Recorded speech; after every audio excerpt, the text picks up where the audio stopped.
Bismillahirrahmanirrahim. Assalamualaikum warahmatullahi wabarakatuh. Alhamdulillahi rabbil alamin, wassalatu wassalamu ala rasulillahil karim Sayyidina Muhammadin al-amin wa ala alihi wa sahbihi ajma'in, wa ba'd. Saudara-saudariku, berbahagia bisa menjumpai teman-teman sekalian di waktu ini. Saat ini kita memasuki malam Ahad ya, waktu Indonesia bagian Barat, dan tentunya terhubung dengan teman-teman dalam keadaan waktu yang boleh jadi berbeda. Namun demikian, di setiap perjalanan waktu kita bermohon pada Allah Subhanahu wa taala, semoga seluruh waktu yang Allah berikan bagi kita untuk menjalani aktivitas, kita dapat konversikan semua itu untuk menenun segala perbuatan baik mulia dalam pandangan Allah Subhanahu wa taala, sehingga memiliki nilai bermakna yang kita sebut dengan pahala untuk kita bawa pulang sebagai kebanggaan dan kemuliaan di hadapan Allah Subhanahu wa taala. Allah Subhanahu wa taala menegaskan dalam Al-Qur'an surah ke-103 yang insyaallah kita hafal bersama. A'udzubillahi minasyaitonirrajim. Bismillahirrahmanirrahim. Wal 'ashr. Aku bersumpah, kata Allah, demi waktu yang diberikan pada manusia untuk beraktivitas. Innal insana lafi khusr. Sungguh manusia berpotensi mengalami kerugian karena tak mampu memanfaatkan dan menggunakan waktu yang diberikan untuk mengkonversikannya berwujud kegiatan-kegiatan yang baik. Illal ladzina amanu, kecuali orang yang menggunakan waktu itu untuk mengimplementasikan keimanannya pada Allah Subhanahu wa taala, wa amilus shalihat, dan menggunakan iman yang menjadi anugerah dari Allah itu untuk menghadirkan perbuatan-perbuatan mulia.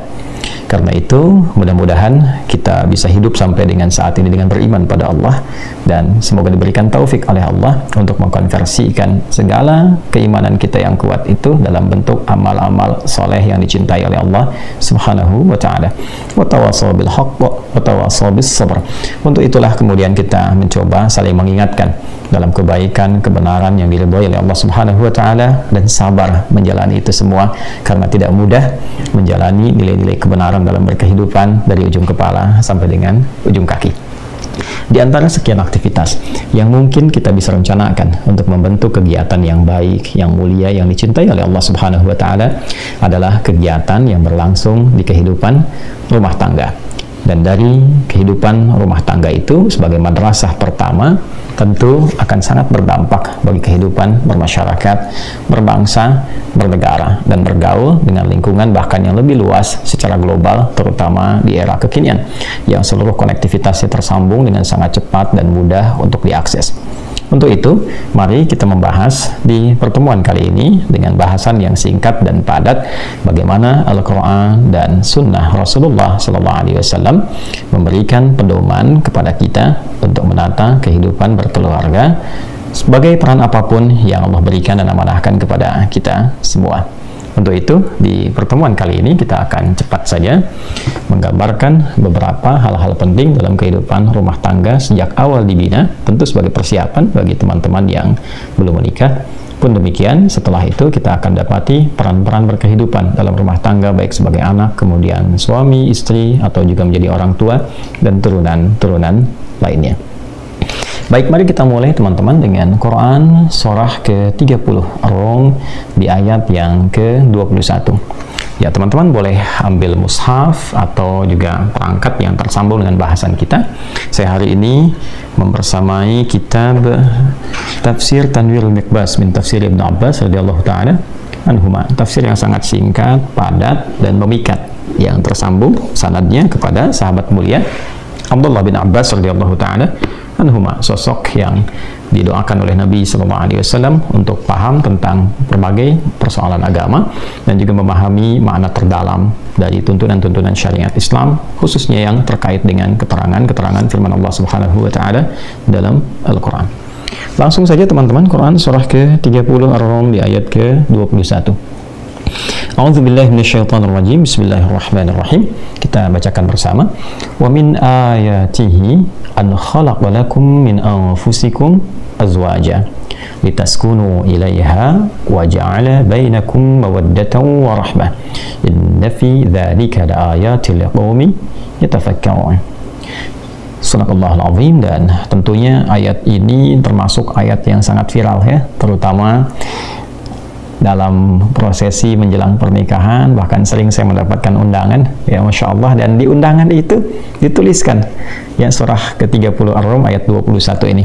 Dan saya berharap teman-teman yang mengundang ya itu mempelajari, memahami terlebih dahulu sebelum diberikan undangan itu kepada orang lain, sehingga yang mengundang paham dan mengerti tentang materi yang akan diundangkan kepada teman-teman yang diharapkan datang membersamai.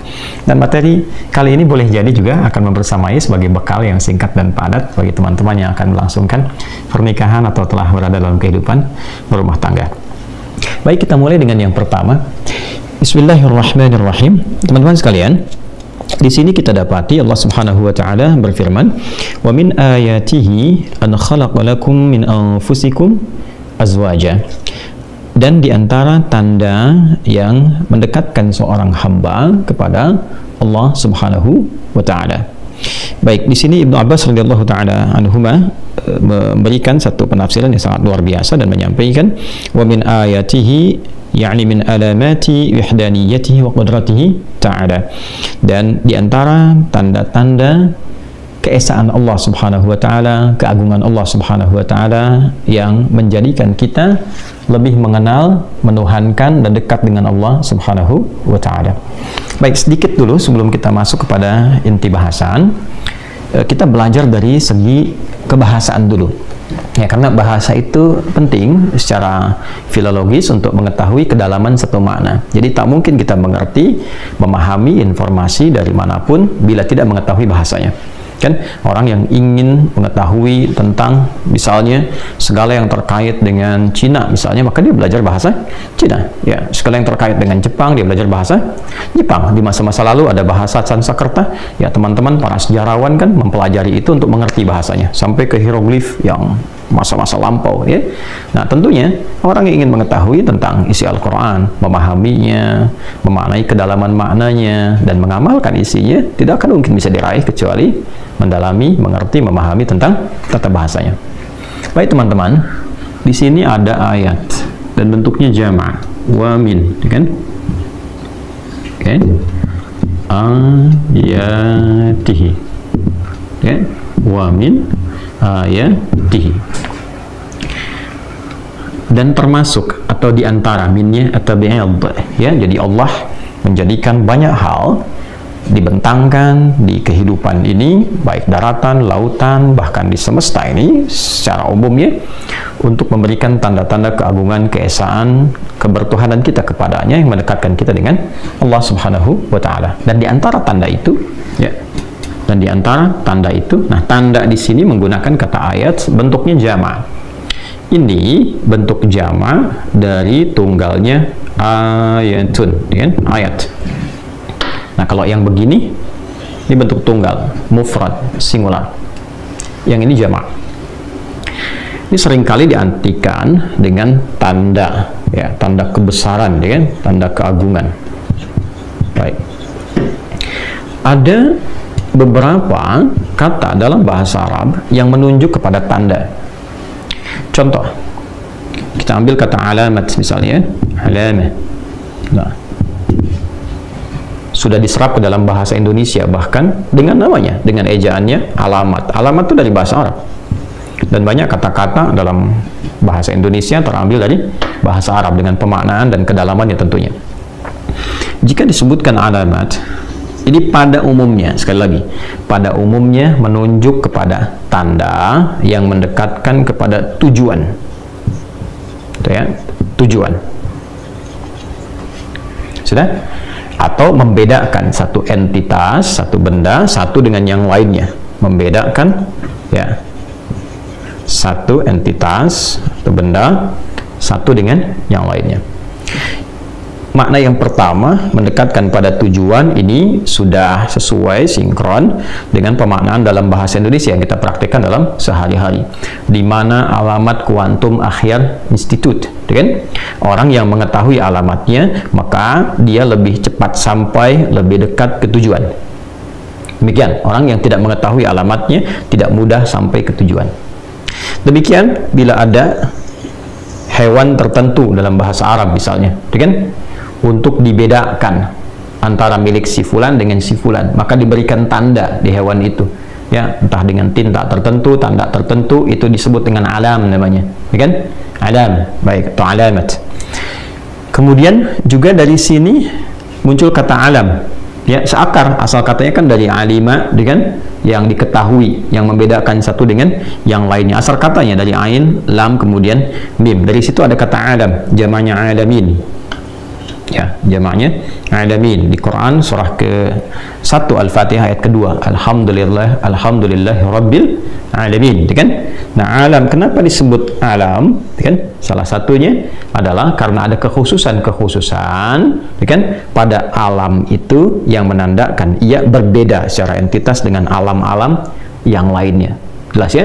Misalnya kalau kita ingin katakan alam manusia, alam jin, alam malaikat, ya, bahkan ke alam hewan, alam tumbuhan, diterjemahkan ke dalam bahasa Indonesia dunia hewan, kan, dunia tumbuhan, dunia manusia, ya. Nah, kemudian dan seterusnya. Nah, ini untuk membedakan satu dengan yang lainnya.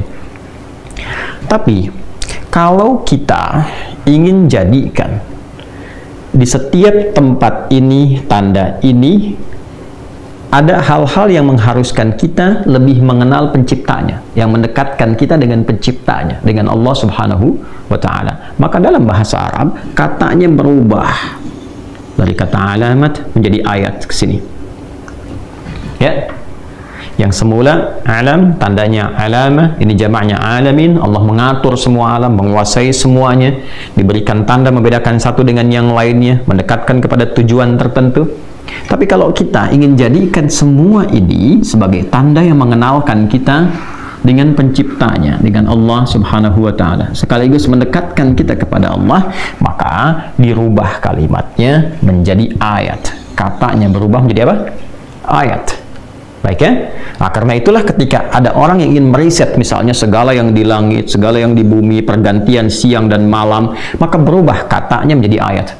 Contoh Quran surah ketiga Ali Imran di ayat 190 itu, ya. Inna fi khalqis samawati wal ardi wa ikhtilafil laili wan nahari la ayat. Tuh, kan? Bukan la alam, la ayatil li ulil albab, ya.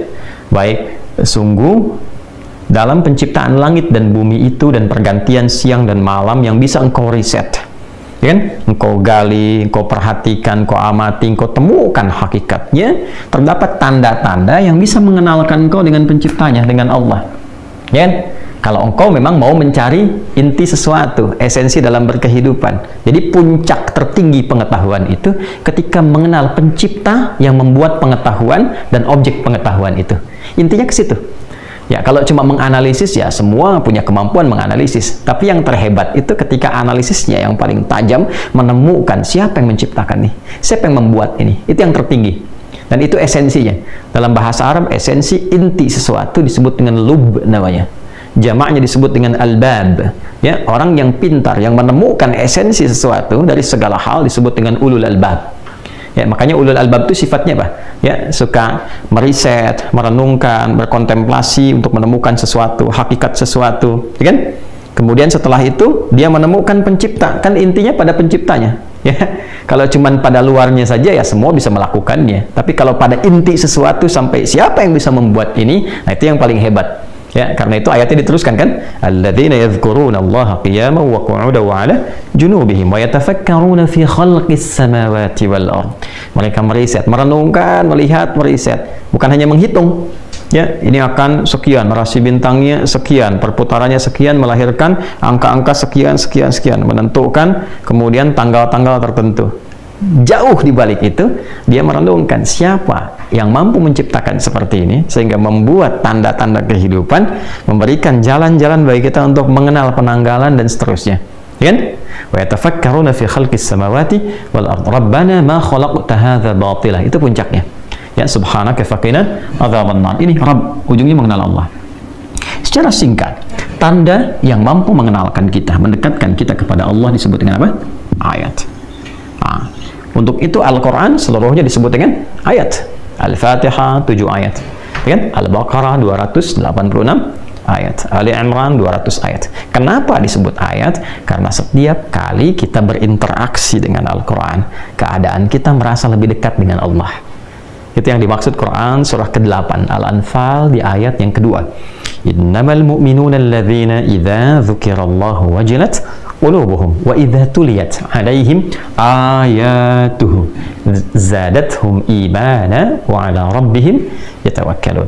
Sungguh insan beriman yang sejati itu tandanya bila disebutkan nama Allah ada konfirmasi getaran iman dalam jiwanya. Untuk itu disebutkan, diperdengarkan suara azan 5 kali dalam sehari, diperdengarkan di telinga kita. Telinga bahasa Arabnya udhun, jamaknya azan.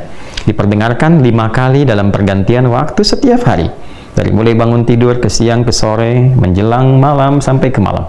Diperdengarkan, ya. Dan saat diperdengarkan, panggilan pertamanya disebutkan nama Allah, Allahu Akbar, Allahu Akbar.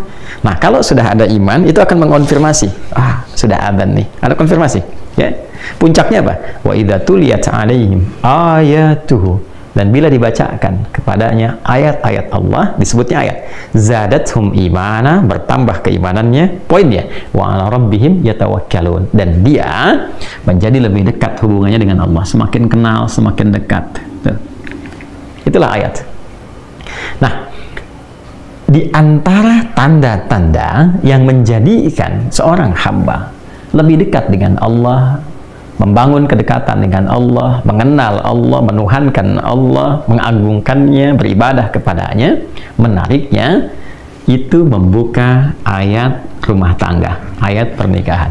Wa min ayatihi.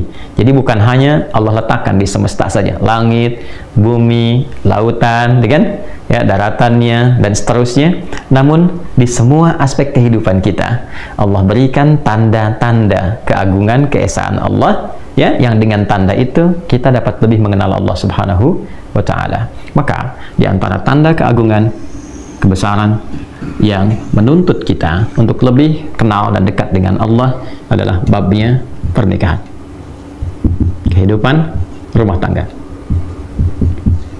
Ya. Karena itu para ulama kita memberikan kesan yang dalam, ya, ketika memaknai ayat ini. Di antara penjelasan mendalamnya adalah di antara tujuan besar dalam berumah tangga untuk menikah itu bukan hanya untuk membangun kehidupan yang menyatukan cinta di antara dua insan, lelaki dan perempuan, tapi tingkat tertingginya adalah untuk membangun kemitraan dalam rangka mendekatkan diri kepada Allah Subhanahu wa taala. Jadi mohon maaf kalau ada di antara kita yang telah berumah tangga bertahun-tahun, belasan, puluhan, tapi sepanjang berumah tangga itu belum mampu bahkan mengenal Allah. Ada yang kurang sempurna dalam kehidupan rumah tangganya, ada yang kurang tepat dalam kehidupan rumah tangganya. Nah, ini poin terbesar yang mesti kita garis bawahi dulu sebelum kita mengharapkan berbagai hal yang ingin dicapai dalam kehidupan rumah tangga. Dan ini kunci pembukanya, teman-teman. Yang pertama, jadi ketika seseorang memutuskan untuk berumah tangga atau bahkan telah berumah tangga, jadikan tujuan pertama dari bab pernikahan yang membuka gerbang rumah tangganya itu adalah untuk mendekatkan diri kepada Allah Subhanahu wa taala. Singkatnya untuk ibadah. Ini poinnya. Ya, karena itu kita akan banyak sekali dapati hadis-hadis Nabi Sallallahu Alaihi Wasallam yang mengaitkan dan mengeratkan pernikahan kepada ibadah. Ya. Dan banyak sekali keterangan-keterangan Nabi Sallallahu Alaihi Wasallam yang mengikat, memberikan frame dalam kehidupan rumah tangga itu dengan frame ibadah. Ini poinnya. Jadi ini yang paling dasar, yang harus pertama kali dipastikan apa tujuan berumah tangga itu. Ini harus direnungkan, harus difikirkan dulu. Makanya di ujung ayatnya ditutup dengan kalimat la ayat liqaumi yatafakkarun. Ini akan menjadi tanda yang hebat, ya kan? Dalam rangka mendekatkan diri kepada Allah ini bagi orang-orang yang mau berpikir, yang mau merenung. Ya kan? Nah, apa sih tujuan berumah tangga itu? Ya kan? Kalau sekedar hanya untuk menikah, kapan akad, setelah itu ada apa, setelah itu bagaimana punya aset yang baik, rumah yang cukup megah, ya, kendaraan-kendaraan yang memudahkan kehidupan. Setelah itu mau ngapain? Setelah itu mau ngapain? Karena manusia kan terbatas, programnya terbatas, ya, imajinasinya juga terbatas, gambarannya terbatas, rencananya terbatas. Setelah itu mau apa? Kalau Anda ingin mencari jawaban konsep berumah tangga yang lengkap, bahkan berkelanjutan dengan sifat yang abadi, Dari mulai di dunia sampai kemudian kembali kepada Allah sampai di akhiratnya, Anda tidak akan pernah temukan itu kecuali dari bimbingan yang langsung Allah berikan. Karena Allah yang menciptakan kita, Allah tahu kita, Allah yang mengerti tentang kita, dan Allah yang maha memahami serta memberi solusi dari semua desain kehidupan kita dalam keadaan apapun, baik itu single ataupun sudah berumah tangga dan dalam kehidupan yang lebih kompleks. Jadi kalau kita menginginkan konsep kehidupan rumah tangga yang terukur, yang baik, yang kurikulumnya memandu kita mendapatkan kebahagiaan yang sejati, baik di dunia bahkan abadi sampai ke akhirat, gak akan pernah ditemukan kecuali dari bimbingan Sang Pencipta kita, Allah Subhanahu wa Ta'ala. Karena itu, orang-orang yang mau menjadikan visi kehidupan rumah tangganya yang ditujukan untuk kepentingan ibadah, maka Allah hadirkan ketenangan yang mendamaikan dalam kehidupan rumah tangganya, disebut dengan sakinah.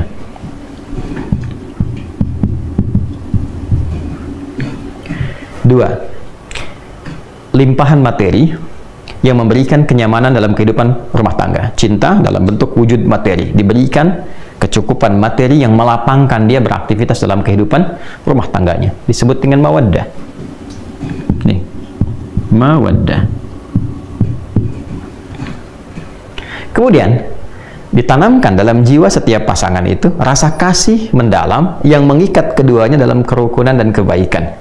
Ya, bukan berarti tidak ada perbedaan pendapat, bukan berarti tidak ada, boleh jadi perbedaan-perbedaan yang mungkin melahirkan ya satu sisi berbeda, berselisih dalam hal-hal kecil, namun rasa yang ketiga ini, itu yang tetap menyatukan perbedaan-perbedaan itu dan membentengi dari terjadinya persoalan-persoalan yang bahkan memecah kehidupan rumah tangga. Itulah rahmat.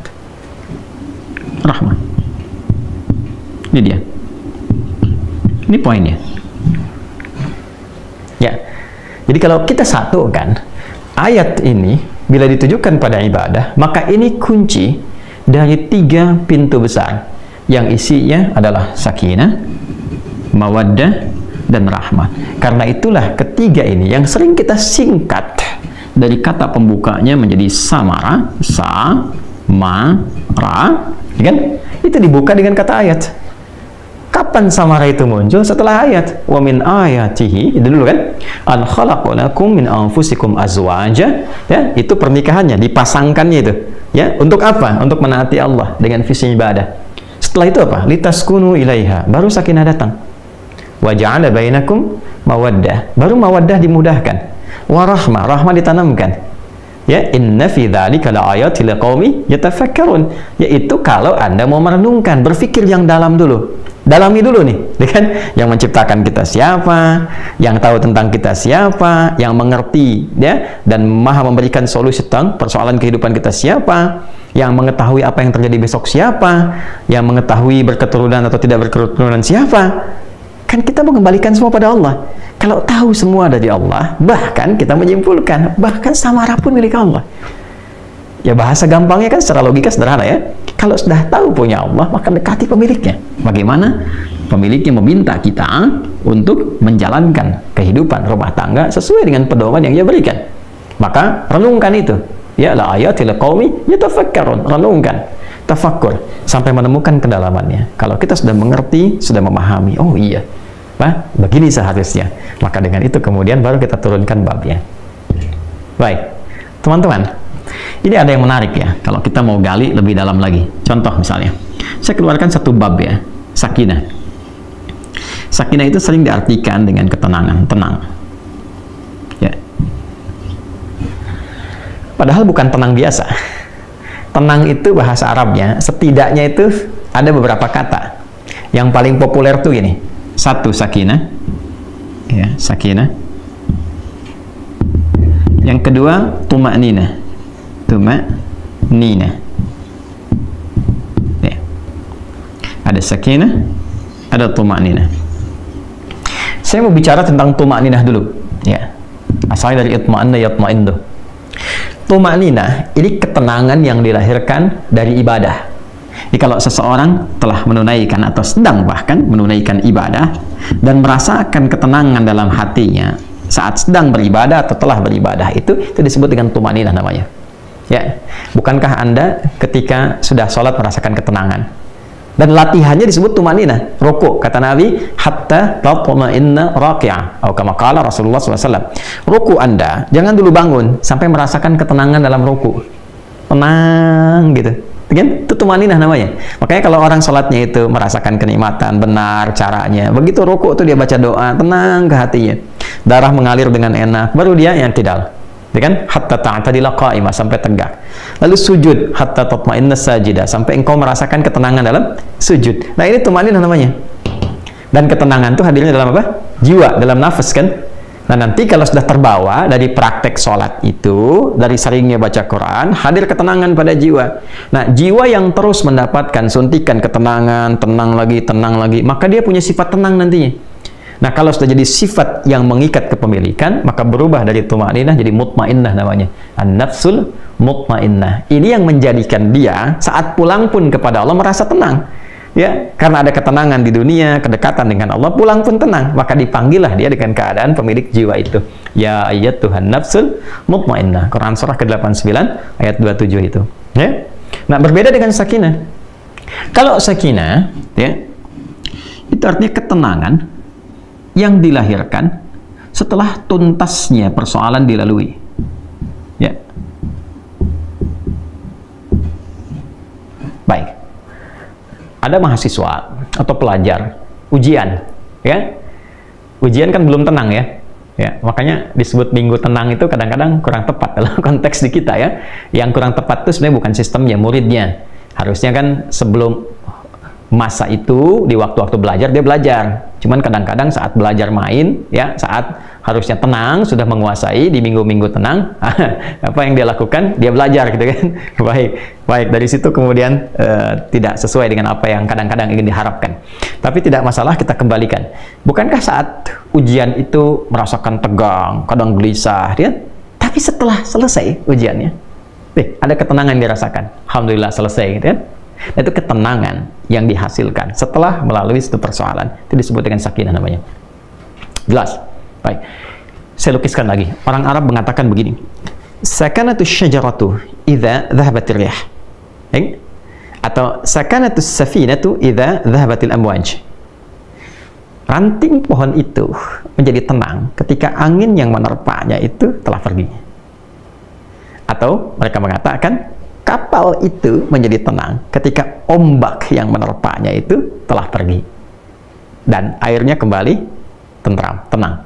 Nah, ketenangan yang telah melalui perombang-ambingan, diombang-ambingkan ombak, pohon diterpa, naik turun, kiri kanan begitu, setelah kemudian dia tenang lagi, ya, apa yang terjadi? Nah, ketenangan itu disebut dengan sakinah.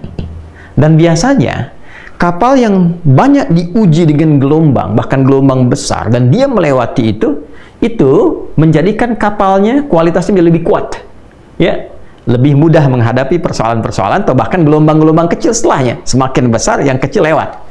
Ya, demikian pohon. Semakin diterpa anginnya kencang, ya, dia goyang dan dia tertanam kuat, semakin kokoh akarnya. Jadi ketenangan itu bukan sekedar melahirkan ketenangan setelah gelombangnya lewat, tapi setelah itu melahirkan satu kemantapan yang dengan itu bisa mengatasi persoalan-persoalan kecil di kemudian hari atau siap untuk menghadapi tantangan lebih besar di kemudian yang lainnya. Maka itu disebut dengan sakinah. Ketika kehidupan di rumah tangga, ini yang akan saya sampaikan, disebut dengan sakinah, memberikan kesan kepada kita bahwa bukan berarti di rumah tangga itu akan hampa dari persoalan. Akan selalu ditemukan persoalan. Kayak cara memahaminya. Jadi kalau tidak dipelajari dulu ini, nanti kaget. Bukan berarti nggak ada masalah. Rumah tangga itu pasti ada masalah. Ya, yang paling ideal kan rumah tangganya Rasulullah SAW. Tapi coba lihat, apakah dalam kehidupan rumah tangga Nabi tidak ada masalah? Jangan salah, banyak persoalan, ya kan? Tapi dengan persoalan itu turun panduan pada kita. Turun ayat, turun hadis, mengatasi ini bagaimana, ya, kalau salah persoalan pemahaman bagaimana, salah komunikasi bagaimana, meluruskan yang ini bagaimana, kalau ingin cari teman cerita ke siapa, kalau mengadu belum ketemu suami istri ke siapa mengadunya, ada semuanya gitu. Dan pahami ketika Allah menitipkan satu persoalan dalam kehidupan rumah tangga, pada hakikatnya bukan ingin menjadikan kehidupan rumah tangganya bermasalah, tapi Allah ingin memberikan satu ketenangan, kedamaian, ya, yang dihasilkan setelah tuntas persoalan yang dimaksudkan. Makanya kehidupan rumah tangga kan kalau sudah masalahnya tuntas lebih tenang dari sebelumnya kan? Ya, dan dahsyatnya lebih mengerti tentang sifat-sifat pasangan atau dalam keluarga. Setelah itu punya ilmu yang baru, punya pengetahuan yang baru, masukan yang baru, ilmu yang baru untuk mengatasi tantangan berikutnya. Itu dasarnya. Tapi problemnya begini, bagaimana cara kita bisa mengatasi persoalannya dengan mudah? Dan karena tidak sedikit masalah-masalah kecil di rumah tangga, ya kan, bisa menjadi besar dan menyebabkan persoalan serius ketika, maaf, seseorang tidak mengetahui cara menyelesaikannya. Yang ditampilkan kadang-kadang, ya, boleh jadi egonya. Yang ditampilkan kadang-kadang boleh jadi statusnya, bahkan juga hartanya, kedudukannya, dan sebagainya. Itu bukan solusi, teman-teman. Sepanjang ditampilkan kemampuan kemanusiaannya, maka sifat manusia selalu ingin bertahan dengan apa yang dimilikinya. Suami bicara A, istri bicara B. Ya, ayah bicara A, anak pun bicara B. Demikian seterusnya. Maka yang terbaik adalah kita mesti menanyakan kepada pengatur segalanya. Ini. Ya. Maka ketika dikembalikan, nih, sakinah itu kan sifat jiwa. Ya kan? Ketenangan itu kan sifat jiwa. Ingat, ketenangan itu bukan sifat fisik. Ya, pikiran tuh biasa, ya. Pikiran tuh bekerja terus, berpikir itu terus, nggak berhenti, berpikir. Apa yang memberikan kegelisahan dan ketenangan pada pikiran? Jiwa. Jadi perintahnya di sini semua dalam jiwa kita. Kalau dia gelisah berarti dari nafsu, ya kan? Kalau dia tenang, nyaman berarti dari takwanya. Itu di jiwanya. Jadi pikiran itu normal saja. Dia beraktivitas. Seperti fisik pun diperintahkan. Fisik tuh gimana perintah dari pikiran saja. Ya. Nah, apa yang memerintahkan pikiran dan mengisinya untuk mengarahkan apa yang harus dilakukan itu, maka itu dari jiwa. Maka itu saya sering katakan, jiwa yang tenang akan melahirkan pikiran yang cemerlang dan aktivitas yang membahagiakan. Itu poinnya. Boleh bikin status tuh. Ya. Nah, balik ke sini. Karena ketenangan sifat jiwa, yang punya jiwa siapa? Yang punya nafas siapa? Allah. Ya. Makanya sering kita katakan kan, ya, mengikuti doa Nabi sallallahu alaihi wasallam, ya muqallibal qulub, ya tsabbit qulubana ala dinik, ala iman. Wahai Allah yang mengetahui keadaan hati kami, gitu kan? Yang membolak-balikkan hati, yang memberikan kedamaian pada jiwa. Berikan kami kemantapan dalam jiwa kami untuk menaati ketentuanmu, untuk beriman kepadamu, untuk konsisten pada dinmu. Ini poinnya. Nah, sekarang bagaimana caranya kita bisa belajar untuk menenangkan jiwa sebelum menghadapi persoalannya? Ini poin besarnya. Jadi ada orang-orang tertentu yang Allah berikan ketenangan paripurna dalam jiwanya, sehingga ketika dihadapkan pada masalah itu, dia bisa menyaring persoalannya, menjadikannya lebih kecil. Dan yang paling dahsyat, jadi ringan masalahnya sebelum dihadapi. Bukan nggak punya masalah. Boleh jadi masalah yang sama bagi orang lain besar, bagi dia tinggal senyum selesai. Itu poinnya. Jadi bukan nggak punya masalah, masalah dia ada. Cuma dikecilkan oleh Allah kadarnya, sehingga dengan kelapangan hatinya, itu menjadi kecil. Jadi kalau Anda punya cawan, teman-teman, ya, cawannya besar, apa saja Anda bisa masukkan, dan jadi kecil di situ. Tapi kalau cawannya kecil, ya, yang kecil pun jadi besar, garam sedikit itu asin semua. Nah, ada orang-orang yang jiwanya dilapangkan oleh Allah, sehingga ketika dia menghadapi satu persoalan, perbedaan dengan pasangannya misalnya, ya kan? Melihat keadaan anak dan sebagainya, dia bisa melihat dengan hikmah. Allah lapangkan keadaan hatinya. Kenapa begini? Dia nggak langsung simpulkan, langsung keluar ide itu, dilihat dulu, dia bersikap dulu. Nih, kelapangan jiwa, ini mahal. Dan ini tidak mungkin bisa didapatkan kecuali lewat skema ibadah ke sini. Menghamba. Ya. Nah, semua kumpulan nilai-nilai ibadah kita dalam rangka mendekat kepada Allah, saya sering ingatkan, itu disebut dengan takwa namanya. Ya kan? Takwa itu kan gabungan antara iman dengan amal soleh. Ya kan? Iman itu kan pekerjaan hati dalam jiwa, amal soleh implementasinya. Digabungkan jadi takwa. Seseorang yang membangun kehidupan rumah tangganya dengan nilai-nilai ketakwaan. Ini, dia bangun dengan takwa. Dia jaga sholatnya, diwasiatkan pada istrinya sekalipun keluar tetap jaga sholat, anak-anak pastikan sholat, hidupkan rumah dengan Al-Quran, dekati Allah Subhanahu Wa Taala, banyakin zikir, misal, itu akan beda suasana rumahnya. Demi Allah saya katakan, Anda kalau nggak percaya silahkan, ya, hidupkan rumah dengan suasana ibadah kepada Allah. Anda ada di dalam ataupun sedang di luar, hidupkan, maka akan ada suasana yang berbeda kepada jiwa. Allah akan jaga itu. Ya, ketika takwa meningkat, bahkan diringankan persoalan. Sebelum ada masalah, solusi datang. Sehingga masalah jadi ringan. Itu yang dimaksud Quran surah ke-65 di akhir ayat kedua. At-Talaq ayat kedua. At-Talaq itu kan satu masalah yang tinggi, ya, yang tidak mudah diatasi. Ya, bahkan dalam kondisi yang paling rumit pun ketika Anda mendekat kepada Allah, Allah ringankan dan berikan solusi yang jernih. Berpikirnya jernih sekali. Tahu apa yang harus dilakukan. Ya kan? Maka apa yang terjadi? Wa may yattaqillaha yaj'al lahu makhraja. Siapapun yang mampu membangun ketakwaannya kepada Allah, dan dia naikkan lagi, ya kan? Maka apa yang terjadi? Yaj'al lahu makhraja. Allah berikan jalan keluar dari setiap persoalan yang ia alami. Apalagi kalau pasangan itu kompak. Ya kan? Ya, mungkin nggak bersama-sama dalam beberapa kesempatan, tapi memberikan wasiat. Bangunkan istri, anak-anak, ingatkan sebelum pergi, kan? Dan sebagainya. Itu pasti tuh. Ya, sekian banyak persoalan ketika ditumpahkan di atas sajadah, dia mengecil dan curhatnya kepada Allah. Innama ashku bathi wa huzni ila Allah. Demikian ya nasihat dari Nabi Ya'qub alaihissalam yang diabadikan Quran surat Yusuf itu kan. Kalau mau curhat ke Allah. Sampaikan. Dan akan cenderung bahagia. Ketakwaan membangun kebahagiaan. Quran surah kedua di akhir ayat 189. Wattaqullaha la'allakum tuflihun. Ya, itu sakinah namanya. Tingkatkan takwamu kepada Allah, Allah tanamkan, Allah berikan kepadamu kebahagiaan. Ya, dan titian kesuksesan. Anda pun kalau ingin mawaddah, tambahan dari materi-materi yang membentuk kehidupan keluarga lebih menyenangkan. Masya Allah, ada rumah lebih menyenangkan, ditata lagi, ini tempat sholat, ini musola bersama, ini tempat ngaji, ini ruang keluarga. Lebih enak kan? Ya, punya kendaraan dipakai macam-macam, mawaddah namanya. Bagian dari pemaknaan ini. Nah, ini pun jalannya takwa, teman-teman. Ya, teruskan ayatnya kan, di ayat ketiganya. Wa may yattaqillaha yaj'al lahu makhraja wa yarzuqhu min haitsu la yahtasib. Bahkan rezekinya pun dikirimkan dari sisi yang tidak diduga. Ya, coba lihat kisahnya Sayyidah Maryam alaihissalam. Maryam ibundanya Nabi Isa alaihissalam, ya, Mesias, Yesus, ya. Jadi Nabi Isa alaihissalam punya ibu yang sangat luar biasa, namanya Sayyidah Maryam alaihissalam. Maryam itu apa yang dibangun pertama kali oleh ibundanya? Ya, karena ayahnya meninggal sejak beliau dalam kandungan. Jadi ayahnya nggak sempat melihat Maryam. Ya, Imran tuh nggak sempat lihat Maryam. Jadi istrinya Hanna mengandung, begitu lahir ayahnya telah meninggal dunia. Tapi keduanya punya rencana. Ya, rencana strategis yang memang sudah disiapkan kalau nanti lahir anak begini. Ya, makanya banyak kerabat Imran. Imran kan orang soleh. Ya, Imran tuh alaihissalam orang soleh. Ya, maka banyak teman-teman soleh ya yang ingin merawat Maryam ketika dilahirkan sampai harus diundi siapa yang rawat. Sehingga diputuskan pamannya, ya, yaitu Nabi Zakaria alaihissalam.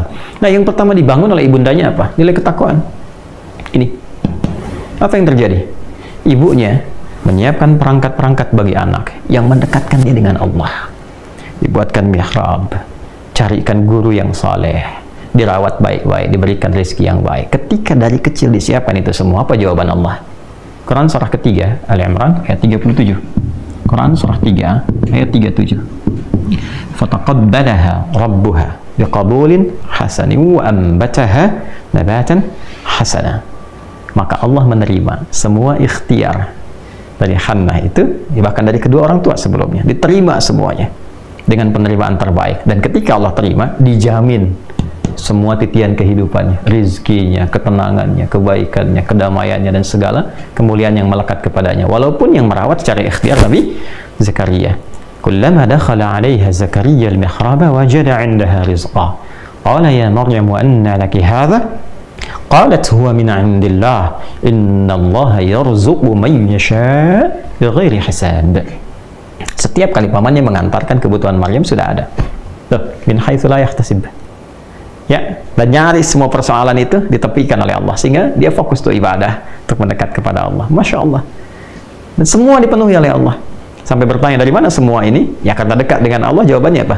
Qalat huwa min 'indillah. Dari Allah. Innallaha yarzuqu man yasha' bighairi hisab. Allah yang memberikan tanpa batasan. Jadi orang-orang yang membangun rumah tangganya, ya, kehidupan dalam langkah pernikahannya sampai dia berjalan dalam ketakwaan kepada Allah, sebetulnya nggak sulit tentang dunia. Gitu. Jadi mohon maaf nih kalau dengan kalimat ini barangkali kurang menyenangkan, kan? Kalau ada persoalan yang tidak pernah tuntas, padahal mungkin secara materi tercukupi, kan?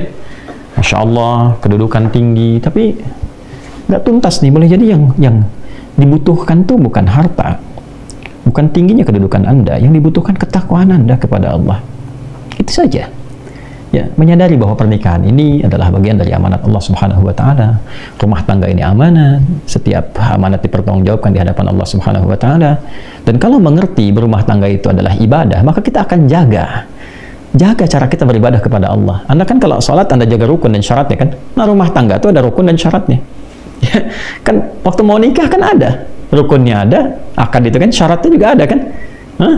Bukan cuma mahar kan, ada 2 saksi, itu kan. Nah, kemudian juga ijab kabul dan sebagainya. Itu kan terpenuhi. Nah, itu pembukanya. Ya kan? Dalam perjalanannya pun itu harus dijaga. Karena kalau memahami pernikahan itu sebagai ibadah kepada Allah, maka dijaga cara kita ibadah. Ya, jaga, jangan sampai ya terkena sesuatu yang kotor atau melanggar ketentuan ibadah. Nah, ini kalau dipertahankan, maka apa yang terjadi? Allah anugerahkan segala kemuliaan untuk mengabadikan kehidupan keluarga ini sampai dengan kehidupan di akhirat.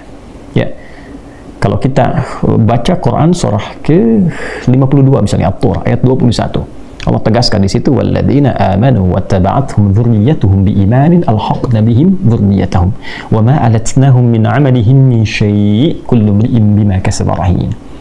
Dan para orang tua yang beriman itu menjaga iman. Jadi berkeluarga itu dengan imannya.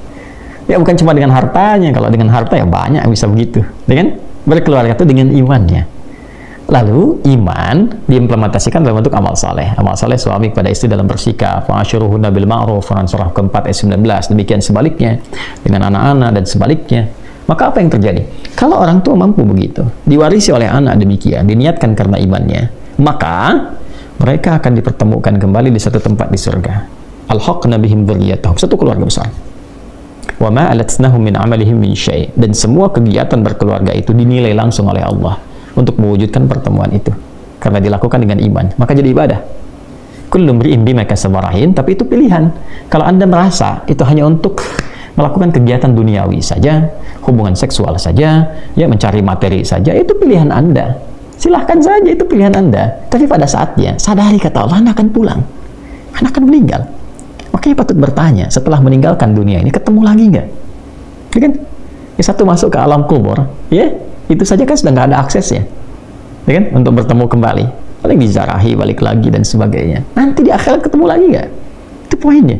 Nah, berbahagianya kita, Allah itu Tuhan kita yang Maha Esa, lengkap menyampaikan dalam Quran. Tidak ada satupun kitab suci di muka bumi ini yang menyampaikan runtutan kehidupan kita secara detil dan lengkap.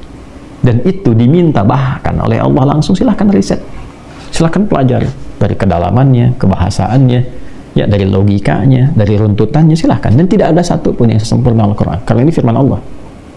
Gitu. Ya, maka poinnya apa? Itu pilihan.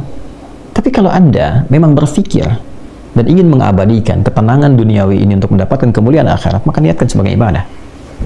Dan jalannya akan berbeda. Ya, bahkan nanti ada yang tertinggi itu disambut oleh para malaikat. Allah perintahkan setiap malaikat berdiri di pintu surga untuk menyambutnya. Itu ada di Quran surah ke-13 Ar-Ra'd ayat 23 sampai 24. Kan? Jannatu 'adni yadkhulunaha wa man salaha min abaihim wa azwajihim wa dhurriyyatihim wal malaikatu yadkhuluna 'alaihim min kulli bab. Salamun 'alaikum bima sabartum fa ni'ma 'uqbad dar. Ada satu keluarga besar yang masuk dari surga Aden.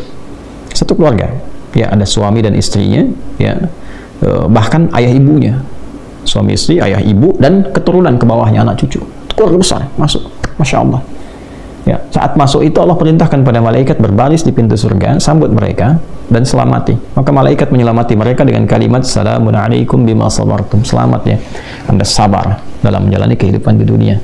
Sabar, karena sakinah itu kan lekat dengan persoalan. Maka Anda sabar menunaikan sholat, sabar tahajud, sabar berpuasa sunnah, sabar berdoa kepada Allah, sabar dengan qanaah atas rezeki yang Allah berikan, ya kan? Ya, sabar membina kehidupan rumah tangga. Lakukan karena Allah. Kalau cuma karena peran suami dan istri, capek rumah tangganya. Tapi kalau dilakukan untuk menaati Allah, ada keringanan nantinya. Gitu. Kalau semua ditampilkan seperti itu, capek hidupnya. Tapi kalau kita lakukan lillah, sudah Allah yang titipkan, ya jalani dulu aja. Bismillah, pelan-pelan. Dia akan ketemu jalannya, Allah akan arahkan pada kebaikan yang mendekatkan kita kepada Allah. Itu poinnya. Ya, maka malaikat mengatakan salamun alaikum bima sabartum. Sekarang nikmati hasilnya. Fa ni'ma uqbad dar. Silahkan nikmati tempat terindah ini yang belum pernah dijamah dirasakan oleh siapapun. Ya, dari kalangan makhluk Allah Subhanahu wa taala. Jadi ini poinnya teman-teman sekalian. Jadi poin pertama, bila kita ingin membuka kehidupan rumah tangga yang baik, baik sebagai anak, sebagai ayah, sebagai ibu, suami, istri, maka yang pertama, bangun visi kehidupan itu sebagai ibadah. Sebagai anak, rasakan tentang ibadah. Ibadahnya apa? Allah perintahkan dengan menaati orang tua. Kepada ibu bagaimana? Itu diletakkan setelah tauhid loh. Ya, di Quran surah 17 ayat 23, wa qadha rabbuka alla ta'budu illa iyyah, itu tauhid. Wa bil walidaini ihsana, dan bakti pada orang tua. Jadi bakti pada orang tua diletakkan setelah tauhid. Makanya nilainya tinggi. Anak yang selalu berbakti pada orang tua, ayahnya, ibunya, terutama ibu itu, dekati, sayangi, muliakan, berikan apa yang mampu kita berikan. Itu ridha Allah turun. Karena letak itu dekat sekali antara tauhidullah, menaati Allah Subhanahu wa taala, bertuhan kepadanya. Setelah itu dilekatkan, Allah perintahkan untuk ibadah. Ibadah pertamanya apa? Setelah bertuhan. Bertuhan itu membuktikannya dengan sholat. Yaitu ada di Quran surah 20 ayat 14. Innani anallahu la ilaha illa ana fa'budni wa aqimis salata li dzikri. Sudah kita salat, menyembah, bertuhan kepada Allah, diperintahkan kita. Hal pertama yang dilakukan sebagai implementasi salat, mencegah perbuatan keji dan mungkar, dampaknya kepada khalayak luas dari makhluk Allah, orang tuamu dulu. Ya, jangan sampai baik pada orang tua orang lain, baik pada orang lain, pada orang tua sendiri ada masalah. Ya, wabil walidaini ihsana. Ya, bahkan walaupun dalam keadaan sepuh, ya terus hormati, sayangi, muliakan, itu dampaknya ke rumah tangga apa? Luar biasa. Dampaknya kepada pribadi kita bagaimana? Luar biasa. Ya, adik-adik yang sedang belajar, teman-teman misalnya, minta ridha ayah, ibu. Ya, saya melakukan demikian. Minta ridhanya, minta doanya, dan dampaknya luas sekali, besar sekali. Ada ketenangan, kedamaian, ketentraman, keyakinan, ya. Dan Masya Allah, ya, babnya kedepannya kesuksesan, kebahagiaan. Itu poinnya. Boleh jadi Allah akan cukupkan. Pokoknya kalau diarahkan ke ibadah, Allah berikan qanaah. Setiap rezeki kita syukuri. Nanti ujung-ujung di akhir puncaknya itu semua kenikmatan datang. Bahkan ada yang dari ujung kepala sampai ujung kaki, rasa-rasanya dimudahkan oleh Allah. Bahkan ada yang tidak membeli gitu. Ya, itu kemudahan-kemudahan yang Allah berikan. Tapi dasarnya dibangun untuk ketakwaan. Itu pun dibangunnya ketakwaan untuk ibadah lagi. Nah, ini poinnya teman-teman sekalian. Bagian pertama yang kita pelajari dari fikih kehidupan berumah tangga untuk semua, bukan hanya untuk yang mau menikah. Ini babnya untuk semua. Dan semua kita kan berasal dari madrasah pertamanya di rumah, ya kan? Anaknya, bapaknya, ibunya, suami, istri, dan sebagainya. Maka hal pertama, niatkan kehidupan berkeluarga itu untuk menaati Allah Subhanahu wa taala dalam konteks ibadah kepadanya. Setelah itu, lihat perannya yang Allah titipkan kepada kita apa. Saya laki-laki, oke, berarti laki-laki sebagai anak pasti itu. Ya, karena lahir kan di atasnya ada ayah dan ibu. Setelah itu jadi apa? Ya, di suami misalnya kan. Nah, dari suami perannya bagaimana? Jadi ayah perannya bagaimana? Demikian yang perempuan sampai dengan ke atasnya. Dan itu lengkap tuntas babnya, sampai contohnya. Sampai contoh, Masya Allah di Islam itu. Sampai sejarahnya. Ya, jadi pedomannya di Quran ada, penjelasannya di Sunnah ada, contoh idealnya ada. Ini kehidupan Nabi dari mulai jadi anak sampai ke atas jadi kakek, kemudian dari untuk perempuan istri beliau, makanya disebutnya Ummahatul Mukminin, ibunda kita. Ya, Nabi contoh ke atas. Setelah itu lihat sirahnya seperti apa, lengkap. Coba tunjukkan setidaknya kepada kami saat ini di mana ada ajaran yang begitu lengkap dari panduannya, ya, kemudian contohnya, tokohnya bukan fiktif, ada sejarahnya bisa dilacak. Tuh. Jadi kurikulum di Islam itu sangat lengkap. Tinggal bagaimana umat muslim, ya kan, itu bisa mengimplementasikan semua tuntunan itu dalam wujud kehidupan yang nyata yang kita alami saat ini. Ya, ini nasihat juga untuk pribadi, untuk kita semua. Sama saja, saya juga demikian. Ya, para ustadz yang lain, para kiai juga sama saja. Ya, tidak akan pernah bisa melewati bab-bab ini. Ya, apa dikira misalnya bahkan seorang nabi pun tidak punya persoalan dengan istrinya, kan?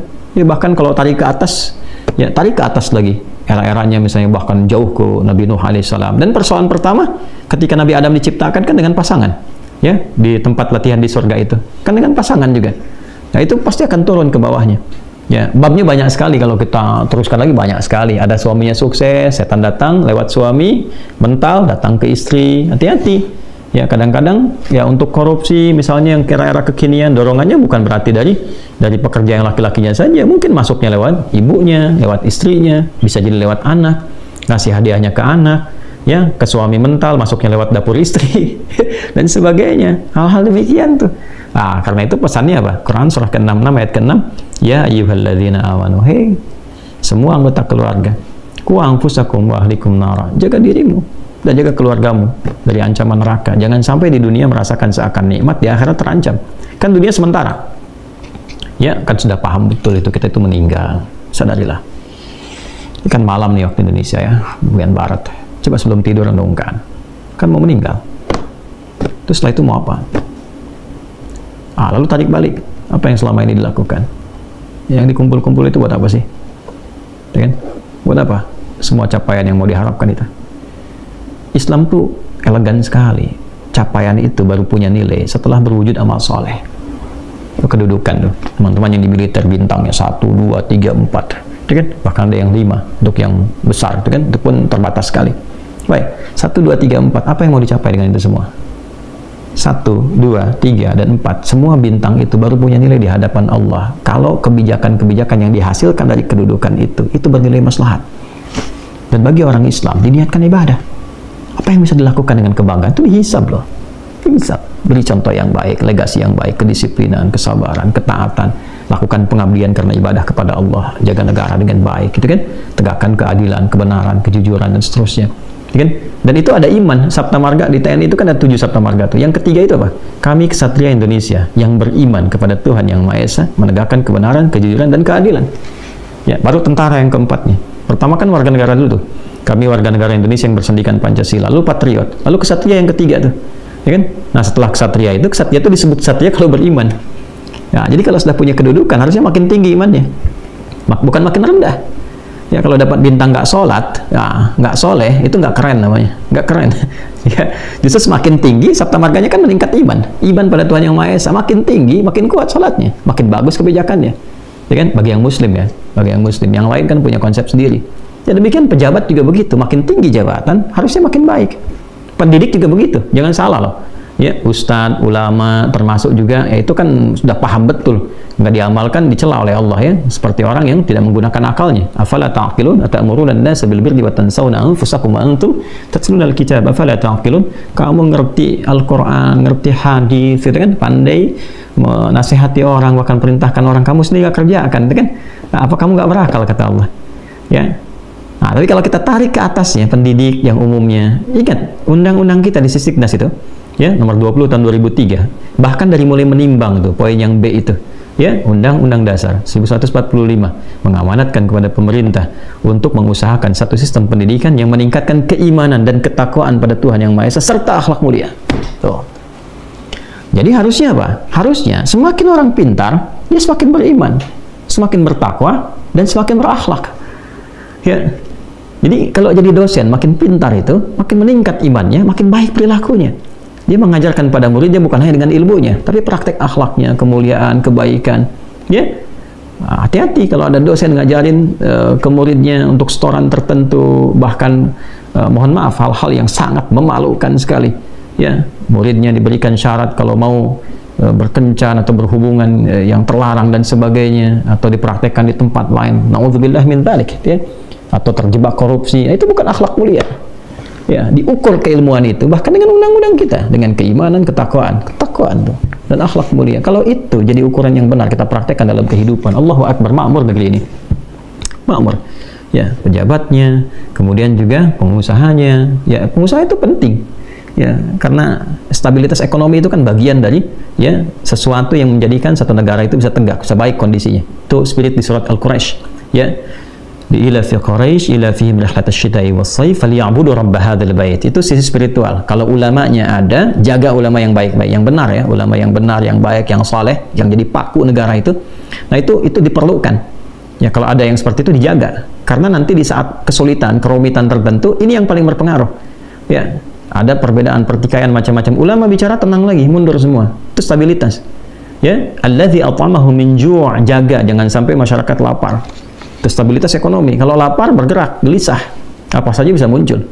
Banyak kasus terjadi bukan karena persoalan doktrin-doktrin agama, tapi lebih karena persoalan ya, maaf, ekonomi, kelaparan. Terorisme itu kan dasarnya kelaparan. Ya, kalau sudah lapar cari sesuatu dimanfaatkan orang. Orang punya kepentingan banyak hal bisa dibuat. Ya, tidak ada sumber dari agama. Pada asalnya adalah untuk mendapatkan aspek materi. Silahkan dicek. Pada akhirnya tawaran materi. Silahkan diruntut. Ya, wa amanahu min khauf. Ya, dan dia merasakan ketenangan, keamanan, ketenangan, ya, termasuk di bidang politik. Ya, maka kalau kita satukan semuanya ini jadi ipolek sosbudhan kan, ideologi, politik, ekonomi, sosial, budaya, pertahanan, keamanan. Ya, itu kan standar sekali itu. ya Gatra Bernegara itu ada ayat itu. Oke, kalau kita ngajinya benar itu, ya kita bisa praktekkan, ya itu insya Allah akan stabil, akan baik, akan damai, akan makmur, dan semua saling menghormati. Dan pendidikan awalnya, madrasah pertamanya keluarga. Maka bangun ketakwaan di keluarga, bangun akhlak mulia, maka dibawa ke pendidikan, berhasil di ranah pendidikan secara formal. Dibawa ke karir, berhasil. Dan contoh terbaiknya orang tua kita dulu. Dulu berakhlaknya dipraktekkan, ya tidak menjadi teori, sehingga karakternya muncul. Sekarang kita belajar pendidikan karakter, tapi akhlaknya nggak muncul. Apa problemnya? Iman pertama, ya kan? Nah, takwanya nggak dipraktekkan. Takwa itu bukan hanya di masjid, ya, bukan hanya di tempat ibadah, tidak. Takwa itu di kantor, ya, takwa itu di jalan, takwa dalam kehidupan masyarakat, berbangsa, bernegara, dan praktek pertamanya di keluarga. Ya, saya harus utarakan barangkali dengan pendekatan yang lebih luas. Untuk apa? Supaya kita mengerti bahwa dengan peran di rumah tangga itu perannya dahsyat. Jangan main-main, dan itu ibadah. Dan dihisab dan mengantarkan kita sampai kehidupan abadi si Allah Subhanahu wa Ta'ala. Ya, mohon maaf ya teman-teman sekalian ya, ini panjang sedikit ulasannya, walaupun kita baru bahas satu kata tuh, ya, ayat aja dikaitkan dengan sakinah. Apa kaitan ayat dengan sakinah? Nanti kaitan ayat dengan mawaddah, tadi sedikit sudah, ya. Nanti kaitan ayat dengan rahmat dan bab-bab yang lainnya yang mungkin kita bisa pelajari bersama, bahkan berkurikulumkan. Biasanya kalau di Mira, insya Allah ada kurikulumnya, ya. Karena itu izin menyampaikan informasi teman-teman sekalian. Insya Allah saya tidak bosan untuk mengingatkan. Tadinya mau dimulai sebetulnya pagi ini ke siang, cuma karena ada agenda yang tidak bisa dihindari, maka dari itu mungkin kita reschedule kembali. Insya Allah sudah akan ada kajian-kajian teman-teman yang sifatnya kelas-kelas khusus, ya, sesuai dengan spesialisasi yang teman-teman daftarkan di Mira. Karena itu saya sarankan data sekarang dilengkapi dulu, ya, lengkapi semuanya dengan profesinya. Nanti insya Allah setelah momen sehari bersama Al-Quran, ya, jadi kita kumpul dulu semua teman-teman semua Mira khususnya datang, dan umumnya untuk terbuka, ini semua undangan terbuka yang mencintai Al-Quran, yang ingin belajar dari kurikulum Quran. Insya Allah saya sampaikan, catat tanggalnya ya, tanggal 28 Mei hari Ahad. Saya ulang, 28 Mei hari Ahad, bertempat di Masjid Al-Azhar Jaka Permai di Bekasi. Ya, saya ulangi, Masjid Al-Azhar Jaka Permai di Bekasi. Yang di Bekasi ya, dan Jaka Permai, bukan yang di Sumarekon. Ada juga masjid di situ, tapi yang di Jaka Permai, di pinggir jalan tuh yang kubahnya biru atasnya. Ya, tanggal 28 Mei. Jamnya dari pagi, dari jam 8 sampai menjelang zuhur. Insya Allah ada momen yang sangat penting sekali, sehari bersama Al-Quran, yang biasa kita selenggarakan di Istiqlal, ya kan? Kemudian juga pernah di Islamic Center Jakarta, ya. Nah, ini kita bawa ke Al-Azhar dulu supaya agak lebih fokus. Ya, di situ teman-teman akan melihat ahli Quran dari anak-anak kecil, kemudian dari tokoh dari luar, ya, dan juga nanti dari teman-teman kita yang menghatamkan Al-Quran hitungan hari, 25 hari, 23 hari. Nanti tipsnya, caranya bagaimana, termasuk ada informasi tentang kurikulum dan beasiswa. Ya, tolong catat tanggalnya dari sekarang karena masih ada sepekan lebih ya, 8 hari ke depan, dioptimalkan silahkan, yaitu untuk tanggal 28. Yang kedua, insya Allah hari Senin saya akan mintakan staf untuk dibuka kembali yang paket Mira, barangkali teman-teman yang ada yang akan mendaftar, jadi difasilitasi kembali nanti sesuai dengan paket yang ada, di situ kuota yang dibuka ya untuk teman-teman semuanya. Lalu untuk pelajaran Miranya setelah itu di bulan depan kita akan coba dulu ambil tempat-tempat spesifik. Nanti kita tentukan tempatnya. Kalaupun tidak di masjid, misalnya tempat khusus yang bisa nyaman dan tidak berbayar. Ya, insya Allah kami yang akan sewakan misalnya khusus, nanti akan disiapkan jadwal-jadwal sesuai dengan kuota. Misalnya profesi A kuotanya sekian, silahkan tanggal sekian, sekian, tanggal sekian, sekian. Jadi teman-teman diinfokan jauh sebelumnya untuk menyiapkan waktunya. Ya, nah insya Allah kalau pesantren sudah selesai, ya nanti kita akan adakan di sana dulu sebelum santri-santri yang lain masuk, supaya bisa merasakan hasil wakafnya bagaimana. Ya, insya Allah kita kemarin rapat ingin di speed up sehingga September ini bisa selesai. Ya, September bisa selesai, kecuali masjid. Masjid itu karena kita jadikan fokus yang terbaik, karena ini Baitullah, rumah Allah dalam bentuk masjid, kami ingin jadikan lebih baik dibanding bangunan lain sebagai tanda ketakwaan, ketaatan, dan kenyamanan untuk ibadah. Masjid ini mungkin periodenya untuk dalam ya, interior dan sebagainya itu bisa sampai ke November atau Desember, tapi yang lain bisa kita gunakan mudah-mudahan ke September ini insya Allah.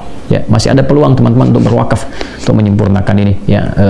Saya sering ingatkan ya, di rekening BSI, Bank Syariah Indonesia, insya Allah sekarang sudah normal ya, insya Allah ya, saling mensupport. Nah, Bank Syariah Indonesia, nomor rekening 111, 3 kali satunya 4 kali 4-nya 142. ya 11144444142 di Bank Syariah Indonesia atas nama Yayasan Ma'had Islam Rafi'ah Akhir. Dan ingat, semua wakaf ya, dari tanah setiap jengkalnya sampai semua bangunannya wakaf. Jadi saya cuma mengelola ya, saya pun beli lahan itu untuk buat kuburan pun tidak di lahan wakaf ya, supaya menghargai semua apa yang telah teman-teman wakafkan. Saya beli terpisah untuk ke depan kubur dan sebagainya, itu supaya semua lahan itu diamanahkan sesuai dengan fungsinya dengan baik, dan semoga kita semua mendapatkan penilaian terbaik si Allah Subhanahu wa taala sesuai dengan kadar keikhlasan yang bisa kita lakukan dan saling mendoakan dalam kebaikan. Mudah-mudahan jadi aset yang baik untuk melahirkan ulama di sana ya. Dan yang kedua, teman-teman sekalian, jadwal-jadwal ta'lim insyaallah kita akan update untuk disesuaikan, dan tentunya mohon berkenan, saya mengetahui, memahami bahwa ada banyak permintaan-permintaan yang sudah sampai kepada kami, tapi mohon juga bisa dimaklumi bahwa setahun itu waktunya sangat terbatas ya, tidak mungkin setiap hari juga ta'lim, ada waktu-waktu yang disediakan, dan itu kadang tidak berimbang dengan permintaan sehingga harus diatur sedapat mungkin, sebaik mungkin. Jadi kalaupun belum terpenuhi bukan berarti tidak datang ya, namun lebih untuk mengatur bagaimana berkesesuaian dengan jadwal yang telah ada, dan mudah-mudahan semua dapat rahmat Allah Subhanahu wa taala. Dan yang ketiga, saya ingin ingatkan juga, saya mulai temukan lagi ya beberapa ada campaign yang bersifat materialistik ya, komersial, sifatnya komersial. Baik saya temukan di YouTube juga, di IG juga, dengan akun-akun yang mengatasnamakan kami yang bukan dari official ya. Nah, saya ingin ingatkan jangan sampailah mencari harta dengan cara yang tidak baik ya. Saya lihat di YouTube itu kemarin ada gambar saya, kemudian ada suara juga direkam, ada speaker aktif tuh ya. Teman-teman tuh yang punya merek Akrom tuh ya, merek Akrom saya lihat sendiri, yang bahkan saya capture sendiri tuh ya, ada gambar saya kemudian video, dan saya tidak pernah punya jualan seperti itu, saya tidak berjualan demikian, dan saya nggak pernah jualan Al-Quran. Ingat tuh, saya tidak meniagakan Al-Quran ya. Ingat, kami cetak mushaf, kami bagikan. Paket hafalan itu gratis, wakaf ya. Baiknya, kemudian juga hal-hal yang lainnya kalaupun teman-teman berwakaf kita kembalikan, dan itu hanya untuk ganti cetak kita keluarkan ya. Tapi kayak mushaf, kayak apapun, kayak Quran, kita tidak berniaga dengan itu, dan nggak pernah saya mengambil keuntungan sedikit pun, tidak ada ya, karena bukan tugas saya untuk seperti itu. Jadi mohon cari pekerjaan yang berkah lah ya, jangan sampai gunakan Al-Quran dengan cara-cara yang tidak baik, juga dengan yang lainnya ya. Akan lebih baik kalau disampaikan, diutarakan, sehingga tidak memberikan kesan bahwa itu dari kita dan sebagainya, sehingga menimbulkan hal yang tidak baik ya. Itu saya mohon izin untuk menjaga saja ya, agar supaya semua kegiatannya diridhai oleh Allah Subhanahu wa taala. Teman-teman, semoga semua sehat dalam ridha Allah, dimuliakan Allah, dan semoga kita dikumpulkan dalam keadaan yang baik dengan orang-orang yang baik, dan tentunya yang terbaik bersama Rasulullah SAW. Allahumma taqabbal minna innaka antas sami'ul alim wa tub 'alaina innaka antat tawwabur rahim. Allahumma rabbana hab lana min azwajina wa dhurriyyatina qurrata a'yunin waj'alna lil muttaqina imama. Rabbana atina fid dunya hasanah wa fil akhirati hasanah wa qina adzaban nar. Wa sallallahu ala sayyidina Muhammad wa ala alihi wa sahbihi ajma'in, wa akhiru da'wana subhanakallahumma wa bihamdika nashhadu an la ilaha illa anta nastaghfiruka wa natubu ilaik, walhamdulillahi rabbil alamin. Assalamualaikum warahmatullahi wabarakatuh.